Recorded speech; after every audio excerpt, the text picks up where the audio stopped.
Hey guys, it's Leo, and it's time for a different and special video. Let's talk theory about HUGTTO PRECURE. So I chose some comments from my past videos about people showing their theories on the HUGTTO PRECURE story, and I'm going to share them here while we talk and discuss about lots of things that might happen in this season.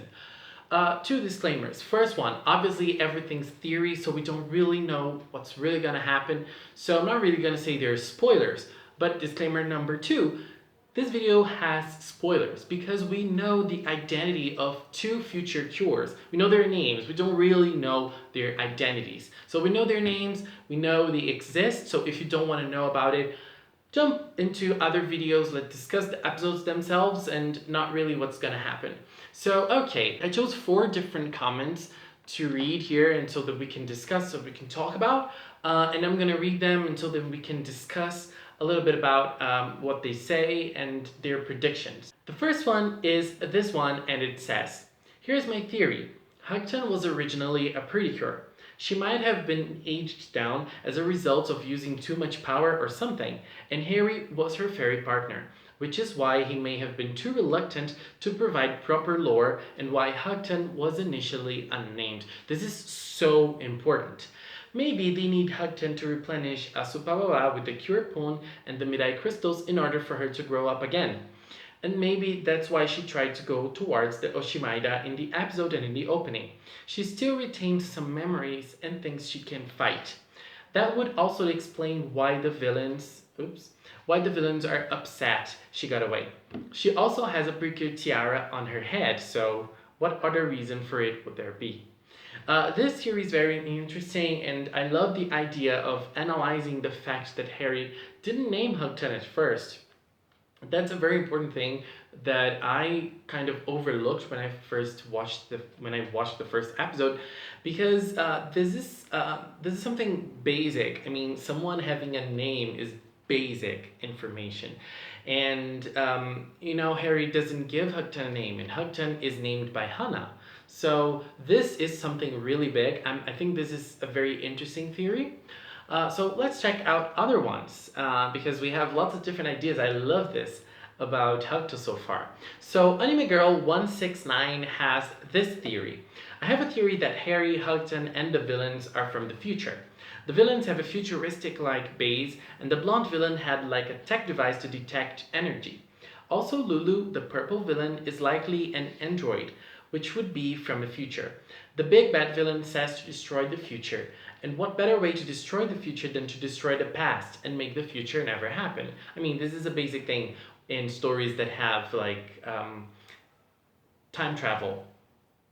"Harry and HUGTTO are never referred to as fairies, and HUGTTO is stated to be an actual baby, aside from her powers, while Harry never calls himself a fairy."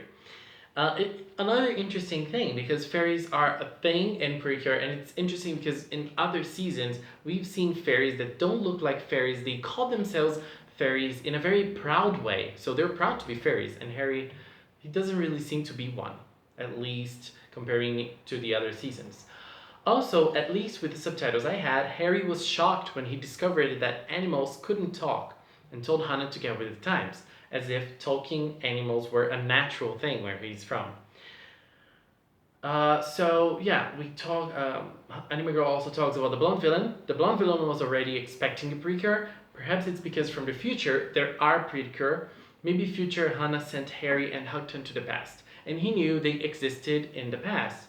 So this is just a huge theory I have. So Anime Girl, I think that your theory is also nice. It's also a very nice theory, full of great ideas and very exciting things that could happen in the future of HUGTTO. The idea of the villains and HUGTTO and Harry coming from the future, it makes perfect sense. Especially if you think like the theme of the season is time and future, and the villains wanting to stop time, make time freeze. So everything has a reason, and I think that it perfectly matches the idea of HUGTTO and Harry coming from the future, especially after we saw that dream in episode 2. Let's just not forget, all the things I'm reading was written before episode 2 aired, so that scene in which HUGTTO was dreaming about wasn't really contained in those theories, but I think those theories, they're still current. They're really current, so I had no reason to search for new theories.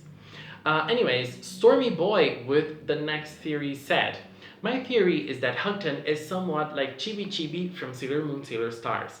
HUGTTO is an already existing cure, Cure Machiri, that is disguised as a baby to scout for more cures, which I think is why they left Hana, saying she was not the one, referencing that thing that happened in the first episode. Which makes sense as to why she was reaching out at the monster in episode 1. She wanted to fight it, but couldn't. It also makes sense why the villain was looking for Precure, but didn't know who HUGTTO was because he didn't recognize her. So another idea of HUGTTO's identity. So, putting HUGTTO as a baby to scout for cures and to look for cures is very interesting as well. And so there is another theory for us to read, and this one is by Hamburger Jack. Jack says, I wonder if Amour and Machiri weren't a duo, and being a purple cure, Amour was very strong and cherished her partnership with Machiri, her darling. If we're to take the purple and red cures are duos who love each other like Chocolat and Macaron. And maybe there was a loss. Maybe Amour got brainwashed by that company and got her Mirai crystal stolen, or they were both supposed to be baby blasted, like why HUGTTO might be a baby right now, or Amour forgot her memory and only when the two come back together can this powerful cure duo emerge. Who knows, but a serious, honest and purple cure like Moonlight and Macaron, and then a bubbly, energetic, lovable red type cure, like Lovely, even though Lovely was pink, or someone like Scarlet.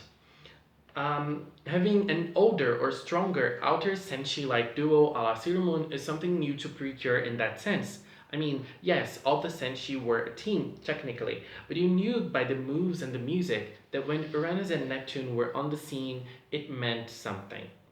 I'd say Yukari and Akira were also a duo, but still very much a part of the Kira Kira team, so they nearly don't count. I totally understand where you're coming from. The Sailor Scouts they're a team. They're a huge team of 10 people, but most times the outer essentially work on their own, and they rarely really come together to fight. They only do it in big, specific fights in the Sailor Moon universe, right? Very different from Precure, because when we have a team, this team usually works together all the time, even though sometimes they're not on the same age gap, like Macaron and Chocolat. They were older, but they had Kirapati that brought them together, and they always fought together, so it's a different thing. And I would love to see an outer senshi type of group in Precure, having a main group and having a side group that is kind of stronger, that is a little more mature. I don't know, but I love this idea of having purple and red as a couple and as this duo that love each other, because we've had it in Kira Kira, even though it wasn't really developed. We had some development, but not really a great big development. And I think that it would be a nice thing if Amour and Machiri had this kind of relationship, maybe like a sisterhood thing, or maybe even a lovely thing, a love thing, between both of them. And I would love to see that. So after reading all those 4 theories, I just have to say thank you for commenting on my videos. And I'm really glad that we can have this talk, because I love theorizing. I love talking about what's gonna happen, what we think is gonna happen, what we want for a season. And in Kira Kira, we didn't have this because Kira Kira had a very simple plot and we didn't really know much about the villains. So I love that in HUGTTO we can have this, and we have this in a very strong way. I really, really like this, and it's very interesting. Well, I think that this theory about the cures coming from the future, it's the one that makes more sense. But I don't really believe that HUGTTO wants to fight the villains. Actually, the way HUGTTO tries to approach them, it seems to me, it seems to me that HUGTTO is trying to purify them. Like in the opening when HUGTTO is trying to reach the monster, and we have this golden lady coming and hugging the monster. I think that's what HUGTTO is trying to convey. Yeah, it can be seen as a fight. In the Precure world, it's kind of a battle, a combat. but I think that that there is something in HUGTTO's story that is connected to the villains. HUGTTO is connected to the villains in a way. I don't know which way, but I think HUGTTO is connected, and HUGTTO wants to purify them. The HUGTTO doesn't want to see the villains suffer anymore. So I think that's what HUGTTO wants to do. As to why, as to who HUGTTO is, we don't know, and I don't even know if HUGTTO is Machidi. Right? HUGTTO can be someone else. Machidi can be someone else. Just like your ace was someone who we were not expecting in Doki Doki. So I think it can be, we can have a surprise. We never know. So lots of things to think about, lots of things to theorize. So let's keep our discussions in the comment box. So if you have a new theory, a different theory, please leave your comments. We can think about more videos like this in the future if we have more theories, more info, and more ideas. Guys, thank you so much for watching, and until next time, bye bye.